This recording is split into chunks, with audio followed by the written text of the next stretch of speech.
Everyone అందరూ ఎలా ఉన్నారు? నేను మీ Bujji Pani. Welcome back to Sri moonlight tarot. Okay, మీ పర్సన్ కరెంట్ ఎనర్జీస్ ఏంటి, ఏం నడుస్తున్నాయి అనేది చెక్ చేద్దాం. Universe please give me accurate reading.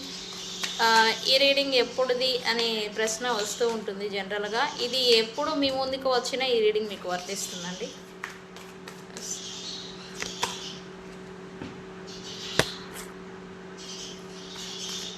Looks like A person తను ఒక కైండ్ హార్టెడ్ పర్సన్ లాగా నడుచుకోవాలి అని అయితే ఇప్పుడు అనుకుంటూ ఉన్నారు.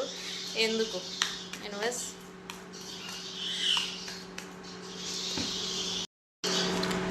ఓకే, ఎందుకు వీళ్ళు మంచివారిలాగా ఉండాలి అనుకుంటూ ఉన్నారు యూనివర్స్? ఎందుకు?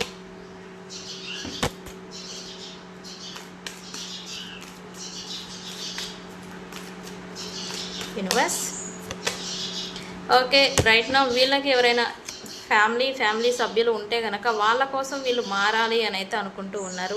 వీళ్ళ యాటిట్యూడ్, వీళ్ళ నేచరు అండ్ వీళ్ళ ప్రియమైన వ్యక్తుల కోసం వీళ్ళ నేచరు, యాటిట్యూడ్ ఏదైతే ఉన్నదో ఇప్పటి వరకు రూడ్గా వీళ్ళకి నచ్చిన వేలో వీళ్ళు నడుచుకోవడం ఏదైతే చేశారో దాన్ని ఈ ఫ్యామిలీ తనకు ప్రియమైన వ్యక్తులు, సన్నిహితులు ఎవరైతే ఉంటారో వాళ్ళ కోసం మార్చుకోవాలి అని అయితే అనుకుంటూ ఉన్నారు.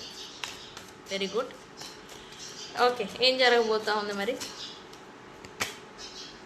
ఓకే, ఈ పర్సన్ అయితే తన లైఫ్లో మళ్ళీ సెకండ్ ఛాన్స్ అనేది ఎక్స్పెక్ట్ చేస్తూ ఉన్నారు అని చెప్పాలి. అయితే ఇది ఒకటి ప్రేమ విషయాల్లో అయితే కనుక, ప్రేమ గురించి చూస్తూ ఉంటే కనుక రీకన్సిలియేషన్ చేయాలి అని అయితే అనుకుంటూ ఉన్నారు. లేదు వీళ్ళ ఫ్యామిలీ ఉంటే కనుక ఫ్యామిలీతో మళ్ళీ సాంగత్యం అంటాం కదా, సాన్నిహిత్యం అని, అది పెట్టుకోవాలి, పెంచుకోవాలి అని అనుకుంటున్నారు. అది పెరగాలి అంటే వీళ్ళు మారాలి అని అయితే వీళ్ళు కూడా రియలైజేషన్కి వచ్చారు అని చెప్పాలి కరెంట్లీ. ఓకే, ఏం జరుగుతుంది?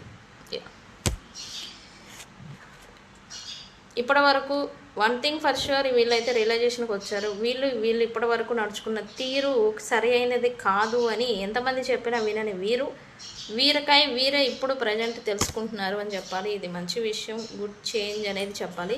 అయితే ఇంకా ఈ పర్సన్లో మార్పు అనేది రావాల్సి ఉంది అండి. చేంజ్ అని కామెంట్ పెట్టి రీడింగ్ క్లైమ్ చేసుకోండి. ఈ పర్సన్లో ఇంకా మరింత మార్పు అనేది వస్తుంది. ఓకే, తెలుసు కదా, నేను మీ బుజ్జి పాణ్యం. ఎవరికైనా paid personal readings, candle magic spells and అలాగే జాతక పరిశీలన చేయించుకోవాలి అంటే నన్ను కాంటాక్ట్ చేయండి. Thank you.